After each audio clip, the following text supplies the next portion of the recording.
learning Quran together.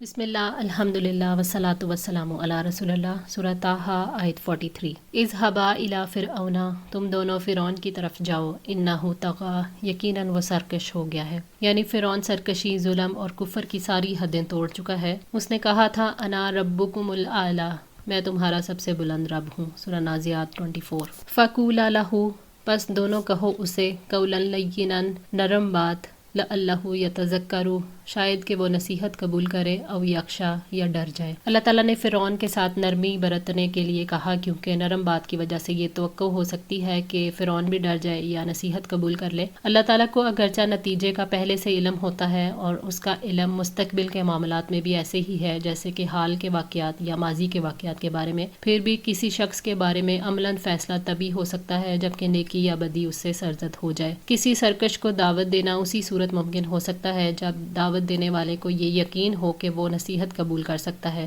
اس کے دل میں بھی اللہ کا خوف پیدا ہو سکتا ہے. اور سرکش کو دعوت دینا تب ناممکن ہو جاتا ہے جب دعوت دینے والا یہ سوچ لے کہ وہ تو سیدھے راستے پر آ ہی نہیں سکتا. اس طرح دعوت میں پھر وہ قوت باقی نہیں رہتی. قالا ربنا، دونوں نے کہا اے ہمارے رب، اننا نخاف، یقیناً ہمیں خوف ہے، ان یفرطا علینا، کہ وہ ہم پر زیادتی کرے گا، او ان یطغی، یا وہ سرکشی کرے گا.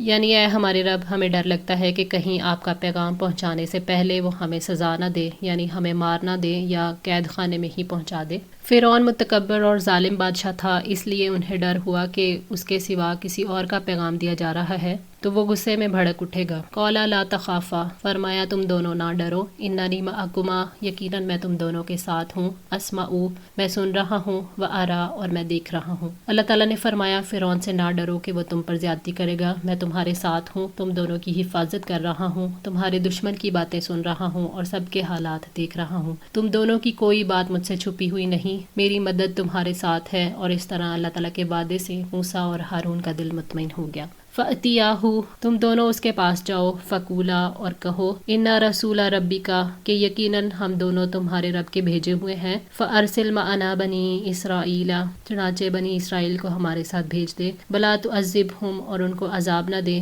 قَدْ جِئْنَاكَ بِآيَاتٍ مِّن رَبِّكَ، یقیناً ہم تمہارے رب کی طرف سے تمہارے پاس ایک نشانی لے کر آئے ہیں. وَالسَّلَامُ عَلَىٰ مَنِ اتَّبَعَ الْهُدَىٰ، اور سلام ہو اس پر جو ہدایت کے پیچھے چلا. فرعون کے دور میں ہر قبیلے اور ہر قوم کے اپنے رب ہوتے تھے. موسیٰ علیہ السلام اور ہارون علیہ السلام کے ذریعے سے یہ پیغام دیا گیا کہ جس کی طرف سے ہم آئے ہیں وہ صرف ہمارا اور اسرائیل کا نہیں، تمہارا بھی رب ہے. اسی بات میں فرعون کے رب ہونے کی نفی بھی تھی. اللہ تعالیٰ نے حکم دیا کہ فرعون سے بنی اسرائیل جو کہ انبیاء کی اولاد ہیں ان کی واپسی کا مطالبہ کرو تاکہ وہ قید اور غلامی کے عذاب سے بچ جائیں، اپنے معاملات کے بارے میں خود فیصلہ کریں. اور فرعون سے کہو کہ بنی اسرائیل کو قید میں رکھ کر انہیں عذاب نہ دو. اللہ تعالیٰ نے یہ حکم اس لیے دیا تھا کہ بنی اسرائیل اصلاً توحید پرست تھے مگر مشرکانہ تہذیب سے متاثر ہو گئے تھے، اور فرعون نے انہیں محنت مزدوری میں اس طرح لگا رکھا تھا کہ وہ ایک رب اور اس کے سامنے جواب دہی کی سوچ رکھنے کے قابل نہ ہو سکیں. اس لیے اللہ تعالیٰ نے حکم دیا کہ بنی اسرائیل کو اس مشرکانہ ماحول سے نکالو تاکہ شرک اور جاہلیت سے نکل کر ان کی اسلامی تربیت ممکن